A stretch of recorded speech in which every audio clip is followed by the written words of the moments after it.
નમસ્તે વિદ્યાર્થી મિત્રો, ધોરણ 9 વિષય ગુજરાતી, પદ્ય 1 સાંજ સમે સાંભળ્યો. અહીંયા જે પ્રથમ કાવ્ય છે સાંજ સમે સાંભળ્યો એના વિશે આપણે પરિચય મેળવીશું. બરાબર છે. સાંજ સમે સાંભળ્યો કાવ્ય જે છે એ નરસિંહ મહેતાનું છે. આપણે જોઈએ છીએ કે દરેક ધોરણમાં જે ગુજરાતીનું પાઠ્યપુસ્તક હોય એમાં જે પ્રથમ કાવ્યથી શરૂઆત થતી હોય તો એમાં મોટા ભાગે નરસિંહ મહેતા, મીરાબાઈ અથવા તો દયારામ એમનું પહેલું કાવ્ય આપણે જોઈએ છીએ. અહીંયા જે પ્રથમ કાવ્ય આપવામાં આવેલું છે સાંજ સમે સાંભળ્યો એ ખૂબ જ સરસ, સુંદર છે અને તમે સરળતાથી સમજી શકશો એવું કાવ્ય છે. અહીંયા જે સાંજ સમે સાંભળ્યો કાવ્ય છે એના કવિ છે નરસિંહ મહેતા, સાહિત્ય પ્રકાર છે ગીત કાવ્ય. અને અહીંયા આ કાવ્યની અંદર કૃષ્ણની ભક્તિ રજૂ થાય છે એટલે આ કાવ્યનો સાહિત્ય પ્રકાર આપણે ભક્તિ ગીત પણ કહી શકીએ. નરસિંહ મહેતા છે એ મોટા ભાગે પદો રચે છે એટલા માટે એને પદ પણ કહી શકીએ. તો અહીંયા આ જે કાવ્ય છે એનો સાહિત્ય પ્રકાર ગીત કાવ્ય, ભક્તિ ગીત અથવા તો પદ એવું આપણે કહી શકીએ. અહીંયા આપણે જોઈએ છીએ કે નરસિંહ મહેતા જે છે એ કાવ્યના કવિ છે એટલા માટે સૌથી પહેલાં આપણે પરિચય નરસિંહ મહેતાનો લઈ લઈએ. નરસિંહ મહેતા જે છે એના પદ પણ તમે 9મા ધોરણની અંદર ભણવાના જ છો, પણ પ્રાઇમરીમાં પણ તમે નરસિંહ મહેતાના પદ ભજન તમે ભણી ગયા હશો. તો અહીંયા નરસિંહ મહેતાનો પરિચય તમે ખૂબ જ સરળતાથી સમજી શકશો. નરસિંહ મહેતાનો સમયગાળો જોઈએ તો એમનો સમયગાળો છે 15મું શતક. આવા જે ટૂંકા પ્રશ્નો છે એ આપણે પરીક્ષાની અંદર પૂછાતા હોય છે. પ્રખરતા શોધ કસોટી 9મા ધોરણની અંદર આવે છે તો એમાં પણ આવા પ્રશ્નો પૂછાતા હોય છે કે નરસિંહ મહેતાને કયું બિરુદ મળેલું છે, તો આદિકવિ તરીકેનું બિરુદ મળેલું છે. નરસિંહ મહેતા જે છે એમણે જે પદ લખેલા છે એ મોટા ભાગે એ પદો પ્રભાતિયા તરીકે પ્રચલિત બન્યા છે.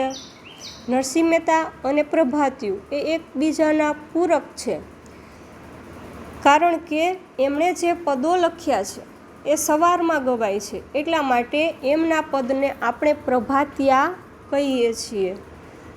તો એમણે હોળી રે ભરવારણ, જળકમળ છાંડી જાને, જાગને જાદવા, જાગોને જશોદાના જાયા, આવા પ્રભાતિયાઓ લખેલા છે. વૈષ્ણવજન આપણે સવારમાં ગાતા હોઈએ છીએ એટલે એ બધા જ પદ પ્રભાતિયા તરીકે પ્રચલિત બન્યા છે. અહીંયા જે કાવ્ય આપવામાં આવેલું છે ગીત કાવ્ય છે, ભક્તિ ગીત અથવા તો પદ છે. હવે સૌથી પહેલાં તો આપણે નરસિંહ મહેતાનો પરિચય જોઈ લઈએ કે એમનો જન્મ જે છે એ ભાવનગર પાસેના તળાજામાં થયો હતો. તેમનું બાળપણ જૂનાગઢમાં વીત્યું હતું. તેમણે ગુજરાતી ભાષાના આદિ કવિ તરીકે બિરુદ પણ મળેલું છે. તો આ વસ્તુ જે છે એ આપણને તો ખબર હશે જ કે નરસિંહ મહેતાનો જન્મ તળાજામાં થયો છે અને પછી તેઓ તળાજામાંથી તે જૂનાગઢ ગયા છે એટલા માટે એમની કર્મભૂમિ જૂનાગઢ છે અને તેઓ આદિ કવિ તરીકે પ્રચલિત બન્યા છે. તેમણે જે સાહિત્ય રચનાઓ કરેલી છે, સાહિત્ય કૃતિઓ આપેલી છે, અહીંયા જોઈ શકીએ છીએ કે હિંડોળાના પદ, વસંતના પદ, કૃષ્ણલીલા, ભક્તિબોધ વગેરેના પદોમાં તેમની કવિતા મળે છે. ઝૂલણા છંદમાં નરસિંહના પ્રભાતિયા આજે પણ લોકકંઠે ગવાય છે. જે તેમણે પદો લખ્યા છે પ્રભાતિયા તરીકે એ પ્રચલિત બન્યા છે. એ પ્રભાતિયા ઝૂલણા છંદમાં લખાયેલા છે અને એ પ્રભાતિયા આજે પણ લોકોના કંઠે આપણે ગાતા જોઈ શકીએ છીએ. આપણે સવારમાં એવું સરસ મજાનું નરસિંહ મહેતાનું પદ હોય એ સવારે સાંભળીએ એટલે જ તો એને પ્રભાતિયું કહેવાય છે. વૈષ્ણવજન છે, આવા સરસ મજાના પ્રભાતિયા સવારે હજુ પણ લોકોના કંઠે ગવાય છે. એટલે હજુ પણ નરસિંહ મહેતા આપણી વચ્ચે જ હોય એવું લાગે. નહીંતર નરસિંહ મહેતાનો સમયગાળો છે એ તો છેક 15મું શતક છે શતક એટલે કે સદી, સૈકો, 100 વર્ષનો સમયગાળો હોય એને આપણે શતક, સૈકો કહીએ છીએ. તો 15મું શતક એટલે તો એ આદિકવિ તરીકે પ્રચલિત બન્યા છે અને અત્યારે પણ આપણી વચ્ચે હોય એવું લાગે જ્યારે એમના પ્રભાતિયા ગાઈએ ત્યારે. હાર, હુંડી, મોસાળું, વિવાહ અને શ્રાદ્ધ એમના આત્મવૃત્તાંતના પદો છે. નરસિંહ મહેતાના પદોમાં અધ્યાત્મની ઊંચાઈ જોવા મળે છે. અહીંયા જે એમણે હાર, હુંડીને મામેરું, વિવાહ, મોસાળું, શ્રાદ્ધ આવા જે પદો આપ્યા છે એ પદો આત્મવૃત્તાંતના પદો છે અને એમના જે પદો છે એમાં અધ્યાત્મ જોવા મળે છે. આ આપણે કવિ પરિચય જોયો કે કાવ્યના કવિ નરસિંહ મહેતા છે. આપણે એના વિશે ઘણું બધું જાણીએ છીએ એટલે આપણે નરસિંહ મહેતા વિશે સરળતાથી સમજૂતી મેળવી શકીએ. પછી અહીંયા જે બીજો પેરેગ્રાફ આપવામાં આવેલો છે એ છે કાવ્ય વિશેનો, કે આ કાવ્યની અંદર શું વાત કરવામાં આવી છે, કોની વાત છે, શેનું વર્ણન છે. તો એ આપણે જોઈ શકીએ છીએ કે સાંજ સમે સાંભળ્યો કૃષ્ણના મધુર રૂપ વર્ણનનું ગીત કાવ્ય છે. સાંજના સમયે ગાયોનું ધણ ગામ તરફ પાછું વળતું હોય એવે સમયે સાંભળ્યો એટલે કે કૃષ્ણ વૃંદાવનથી આવતો હોય એવા વર્ણનથી કાવ્યની શરૂઆત થાય છે. મુગુટ, કાનના કુંડળ, પિતાંબર અને ફૂલની પછેડી ધારણ કરેલા કૃષ્ણ ચંદનની જેમ મહેકે છે. કૃષ્ણના રૂપની આવી શોભા વર્ણવવા માટે નરસિંહ મહેતા જુદી જુદી ઉપમાઓ પણ પ્રયોજે છે. જેમ કે તારાઓની વચ્ચે જેમ ચંદ્ર શોભતો હોય, સોના વચ્ચે હીરો શોભે, એમ ગોવાળો વચ્ચે ગિરિધર શોભી રહ્યા છે. છેલ્લી 2 પંક્તિઓમાં સુંદર મધુર કૃષ્ણ પર ભક્ત નરસિંહ મહેતા કેવી રીતે વારી જાય છે એ ભાવ શૃંગારિક રીતે વ્યક્ત થયો છે. આવા વહાલા શુભકારી રસિક કૃષ્ણ વગર રહી શકાય એમ નથી. એને વારંવાર નિરખતા રહેવાના ભાવ સાથે આ કાવ્ય પૂરું થાય છે. તો અહીંયા સાંજ સમે સાંભળ્યો જે કાવ્ય છે એની અંદર કૃષ્ણનું વર્ણન છે. કૃષ્ણનું જે મધુર રૂપ છે, મધુર એટલે કે મીઠું, એમનું જે કામણગારું મીઠું જે રૂપ છે એનું વર્ણન અહીંયા આ ગીત કાવ્યની અંદર જોવા મળે છે. તેમાં સાંજના સમયનું દ્રશ્ય છે. સાંજ એટલે કે સંધ્યા, સંધ્યાનો સમય હોય. સાંજનો સમય ખૂબ જ સરસ હોય છે અને એનું દ્રશ્ય સરસ રીતે અહીંયા પ્રગટ થયું છે કે સાંજનો સમય હોય અને ગાયોનું ધણ ગામ તરફ પાછું વળતું હોય. કૃષ્ણ જે છે એની સાથે આ બધી જ વસ્તુ જોડાયેલી છે. ગાયો, ગોવાળો, મોરપીંછ આવી બધી વસ્તુ સાથે કૃષ્ણ જોડાયેલા હતા. આપણે ગાયનું ધણ એમ શબ્દ સાંભળીએ તરત આપણને ખ્યાલ આવે કે એની સાથે કૃષ્ણ તો હશે. કૃષ્ણ જ્યારે નાના હતા ત્યારે ગાયોના ધણને લઈને જંગલમાં એને ચરાવવા માટે જતા અને ફરી પાછા ફરતા હોય તો એ સાંજના સમયનું દ્રશ્ય અહીંયા પ્રસ્તુત થયું છે. ગાયોનું ધણ જે છે સાંજના સમયે પાછું વળે છે ત્યારે વૃંદાવન ગાયોના ધણને કૃષ્ણ લઈને ગયા હોય છે અને પાછા ફરતા હોય. વૃંદાવનથી ગોકુળ આવે છે, પાછા ફરતા હોય છે ત્યારે આ જે દ્રશ્ય જે છે એ કેવું છે એ આપણી નજર સમક્ષ આમ દેખાય કે આમ જોઈએ તો આગળ ગાયોનું ધણ છે, પાછળ ગોવાળો છે, વચ્ચે કૃષ્ણ છે. એવું સરસ મજાનું સંધ્યાના સમયનું દ્રશ્ય આપણી સમક્ષ ખડું થાય છે. તો વૃંદાવનથી ગાયો ચરાવીને ગોકુળ તરફ આવે છે ત્યારનું આ વર્ણન છે. અને કૃષ્ણએ કેવા અલંકારો ધારણ કર્યા છે, કેવા વસ્ત્રો ધારણ કર્યા છે એ પણ અહીંયા રજૂ થયું છે કે કૃષ્ણ જે છે એને માથા પર મોર મુંગુટ ધારણ કર્યો છે, કાનમાં કુંડળ પહેરેલા છે, શરીર પર પિતાંબર એટલે કે પીળા રંગના વસ્ત્રો ધારણ કરેલા છે, ખભા પર પસેડી ધારણ કરેલી છે. તો આવી રીતે આવા જે લાગતા કૃષ્ણ જે છે, આવા સરસ મજાના સુંદર લાગતા કૃષ્ણ, એનું જે કામણગારું રૂપ છે એ અહીંયા એનું વર્ણન થયેલું છે. અને જે કૃષ્ણ છે એને નરસિંહ મહેતા સરખામણી કરે છે. અનેક ઉપમાઓ પણ પ્રયોજે છે. ઉપમા પ્રયોજે છે એટલે કે સરખામણી કરે છે. ઉપમા અલંકાર તમે આગળ ભણશો ત્યારે તમને ખ્યાલ આવશે. ઉપમા અલંકાર હોય એની અંદર સરખામણી હોય છે. અહીંયા નરસિંહ મહેતા પણ કૃષ્ણની સરખામણી ચંદ્ર સાથે કરે છે અને હીરા સાથે પણ કરે છે કે જેવી રીતે આકાશમાં તારાઓનું મંડળ હોય, તારાઓનું જૂથ હોય, ફરતી કોર તારા હોય અને વચ્ચે ચંદ્ર હોય તો કેવો સરસ મજાનો લાગતો હોય છે. અને સોનું હોય, સોનું એટલે કે સુવર્ણ હોય છે, એની વચ્ચે જડેલો જે હીરો ખૂબ જ સુંદર લાગે. એવી જ રીતે ગોવાળોની વચ્ચે ગિરિધર એટલે કે કૃષ્ણ શોભી રહ્યા છે. આવી રીતે અહીંયા નરસિંહ મહેતા એટલે કે કવિ એ સરખામણી કરે છે ચંદ્ર અને હીરા સાથે. અને અંતે છેલ્લી બે પંક્તિમાં સુંદર મધુર જે કૃષ્ણ છે એના ઉપર નરસિંહ મહેતા એટલે કે કવિ કેવી રીતે વારી જાય છે એ ભાવ શૃંગારિક રીતે વ્યક્ત થાય છે. આવા જે વહાલા છે, સુપકારી છે, રસિક છે, કામણગારા એવા કૃષ્ણ જે છે એના વિના રહી શકાય એમ નથી અને વારંવાર એ કૃષ્ણને જોઈ રહે છે એવા ભાવ સાથે આ કાવ્ય પૂરું થાય છે.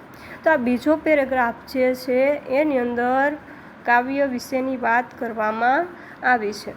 હવે આપણે કાવ્ય જોઈએ તો સૌથી પહેલાં આપણે એનું સરસ રીતે પઠન કરીએ. એનો અલગ અલગ રીતે રાગ પણ લઈ શકાય, ગાઈ પણ શકાય. આપણે સરસ રીતે ગાવાનો પ્રયત્ન કરીએ ને તો આપણને પરીક્ષાની અંદર જે કાવ્ય પૂર્તિ પૂછાય 2 માર્ક્સની અંદર તો આપણને તરત આવડી જાય. તો અહીંયા આપણે જોઈએ, સાંજ સમે સાંભળ્યો વાહલો વૃંદાવનથી આવે, આગળ ગોધન પાછળ સાજન મનમાં મોહ ઉપજાવે, મોર મુકુટ શિર સુંદર ધર્યો કાને કુંડળ લહેકે, પહેર્યા પિતાંબર ફૂલની પછેડી ચૂઆ ચંદન મહેકે, તારા મંડળમાં જેમ સસ્યર શોભે હેમે જડિંગ હીરો, તેમ ગોવાળોમાં ગિરિધર શોભે હરિહળધરનો વીરો, વાહલાજીનું રૂપ હૃદયમાં વસ્યું મનડું તે ધસ્યું મારું, આડ કરી આલિંગન દીધું તનમન મુખ પર વારું, વાહલાજીનું રૂપ મહાસુપકારી રસિયા વીણ કેમ રહીએ, નરસૈયાચા સ્વામીની શોભા નિરખી નિરખી હરખીએ. અહીંયા જે આ કાવ્ય છે એ ગીત કાવ્ય છે એટલે આનો બીજી રીતે પણ રાગ લઈ શકાય, ગાઈ શકાય છે. સાંજ સમે સાંભળ્યો વાહલો વૃંદાવનથી આવે, આગળ ગોધન પાછળ સાજન મનમાં મોહ ઉપજાવે. આ રીતે આપણે અલગ અલગ રીતે ગાઈ પણ શકીએ છીએ. તો હવે આપણે એની પંક્તિઓ સમજીએ કે આ દરેક પંક્તિની અંદર કવિ શું કહેવા માગે છે, કઈ રીતે એ કૃષ્ણના રૂપનું વર્ણન કરે છે અને એમણે કેવા કેવા વસ્ત્રો ધારણ કરેલા છે, કેવા અલંકારો ધારણ કરેલા છે અને આ જે રૂપ છે એ કવિના હૃદયમાં કઈ રીતે વસી જાય છે અને આ મહાસુપકારી જે વાહલાજીનું રૂપ છે એના વગર કઈ રીતે એ રહી શકતા નથી અને વારંવાર એને જોઈ રહેવાના ભાવ સાથે કેવી રીતે કાવ્ય પૂરું થાય છે એ આપણે જોઈએ. સાંજ સમે સાંભળ્યો વાહલો વૃંદાવનથી આવે. સાંજ એટલે કે સંધ્યા, સમય એટલે કે સમયે, સાંભળ્યો અને વાહલો બંને જે શબ્દો અહીંયા પ્રયોજેલા છે એ કૃષ્ણ માટે જ છે. વૃંદાવનથી આવે, જ્યારે કૃષ્ણ ગાયોના ધણને લઈને એને વૃંદાવન તરફ ચરાવવા માટે લઈ જાય છે અને જ્યારે વૃંદાવનથી પાછા ફરે છે ગોકુળ તરફ જતા હોય છે ત્યારનું જે દ્રશ્ય છે એ અહીંયા પ્રસ્તુત થયું છે, રજૂ થયું છે કે સાંજનો સમય છે ત્યારે કૃષ્ણ વૃંદાવનથી પાછા ફરે છે ત્યારે એની આગળ ગોધન એટલે કે ગાય રૂપી ધન શબ્દ સંમાટ એક શબ્દમાં પણ આ પૂછાઈ શકે.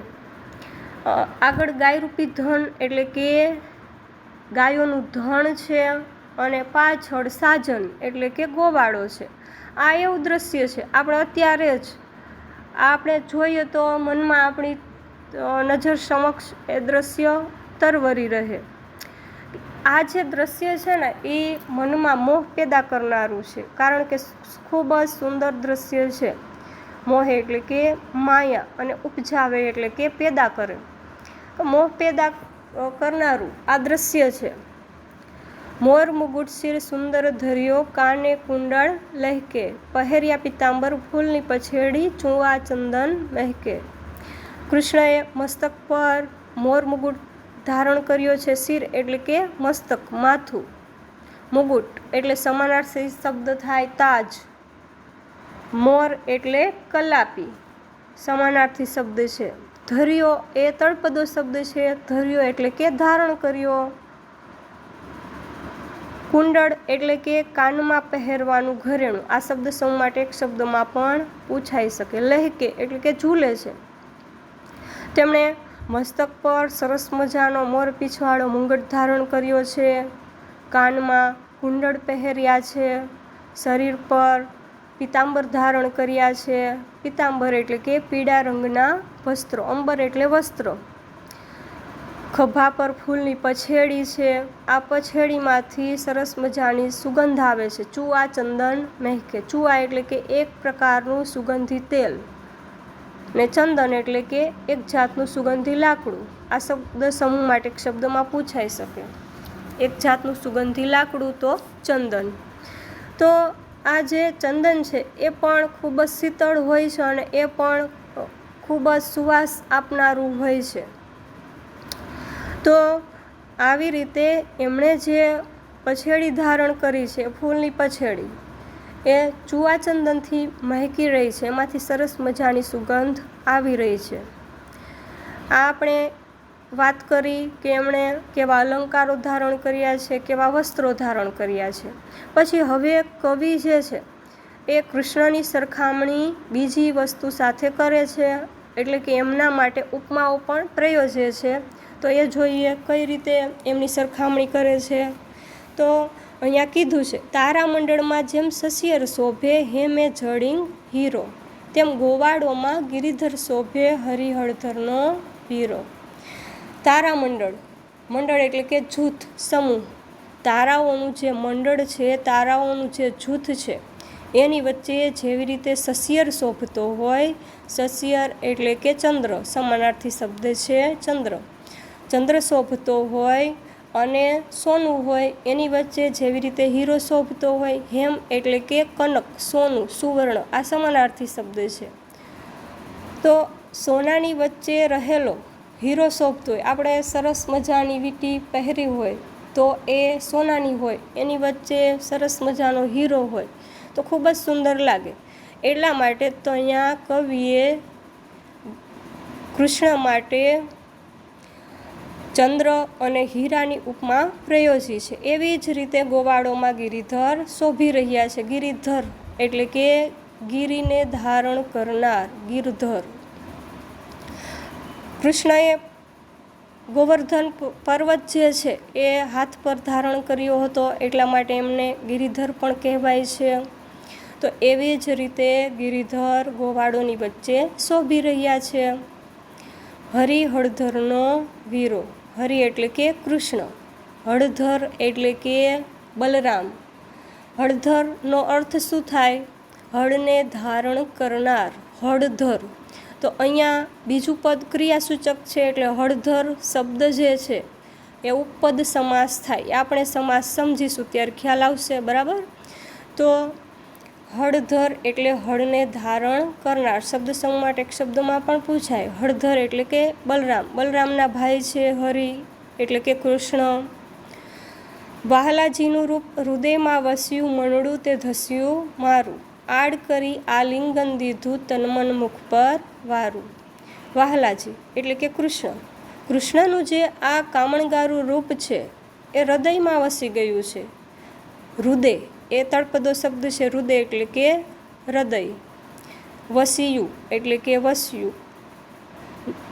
અહીંયા જે કવિ છે એના હૃદયમાં કૃષ્ણનું રૂપ વસી ગયું છે, એટલે એમનું મન એમના તરફ વેગથી દોડે છે. મનડું તે ધસ્યું મારું. ધસ્યું એટલે વેગથી દોડવું. ધસ્યું એ તળપદો શબ્દ છે, એટલે વેગથી દોડવું. એમના તરફ વેગથી દોડે છે. આડ કરી આલિંગન દીધું તનમન મુખ પર વાળું.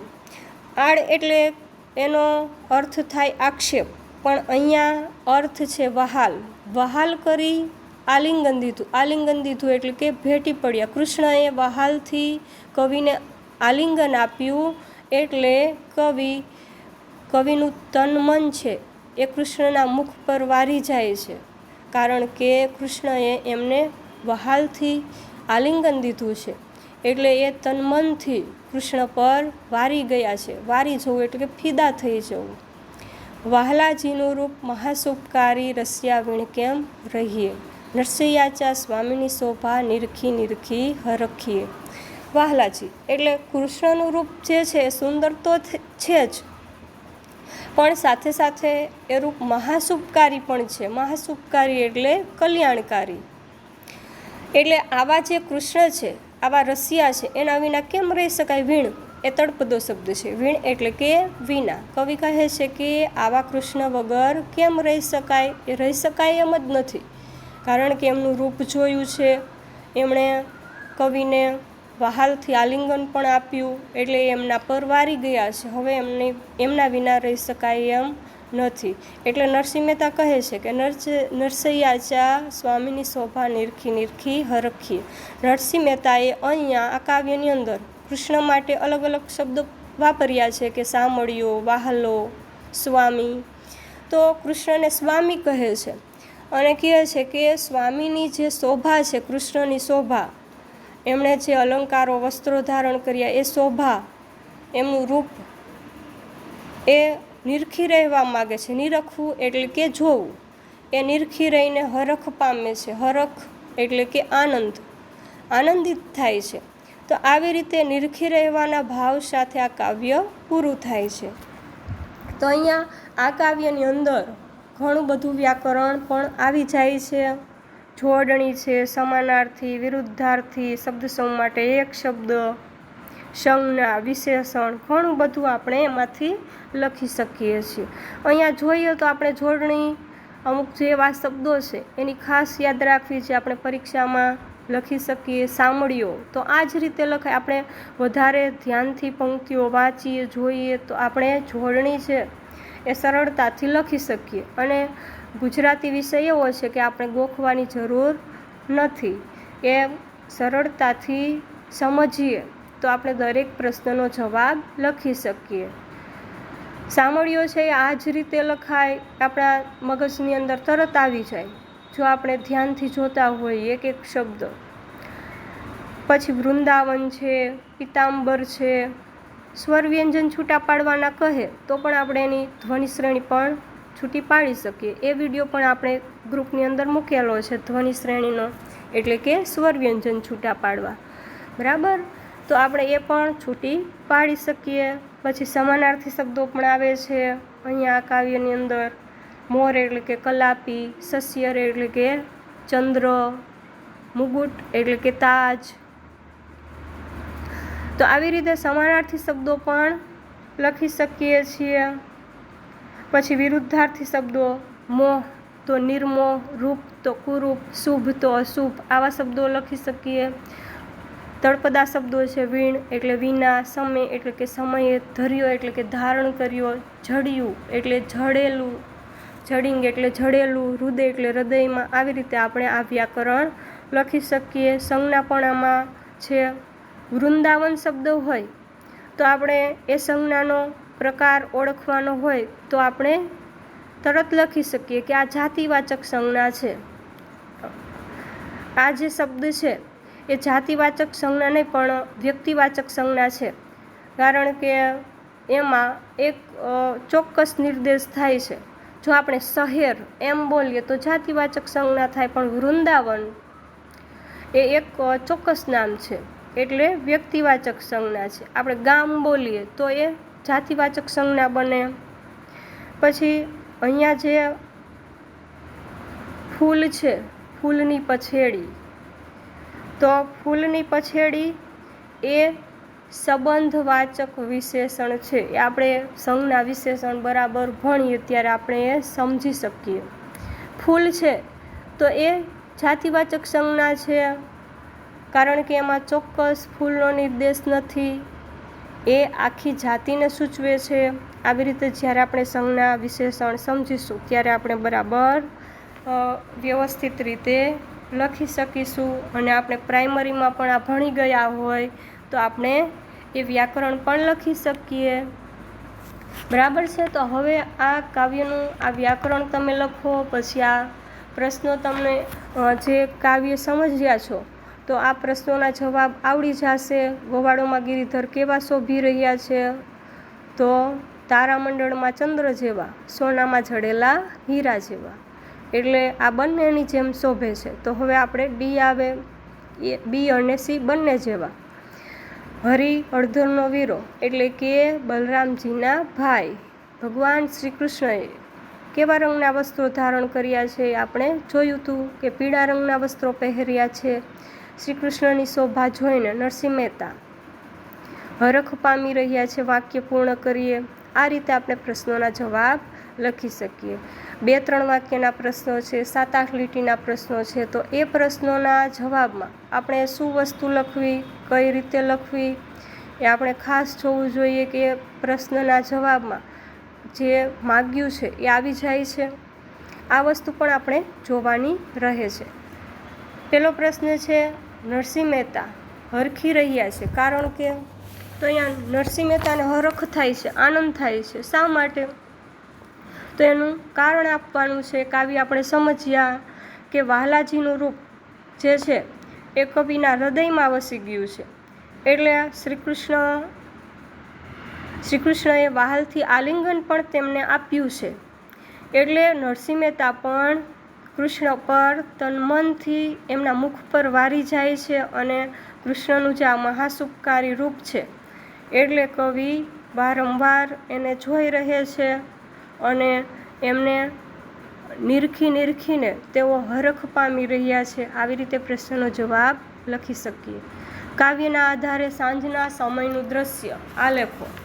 તો આપણે શરૂઆતથી જ જો સાંજના સમયનું દ્રશ્ય આપણે જોઈ શકીએ છીએ કે સાંજનો સમય છે ત્યારે સામળિયો એટલે કે કૃષ્ણ ગાયોને લઈને વૃંદાવનથી આવી રહ્યા છે ગોકુળ તરફ. આગળ ગાયોનું ધણ છે, પાછળ ગોવાળો છે. આવું જે દ્રશ્ય છે એ મનમાં મોહ ઉપજાવે એવું છે.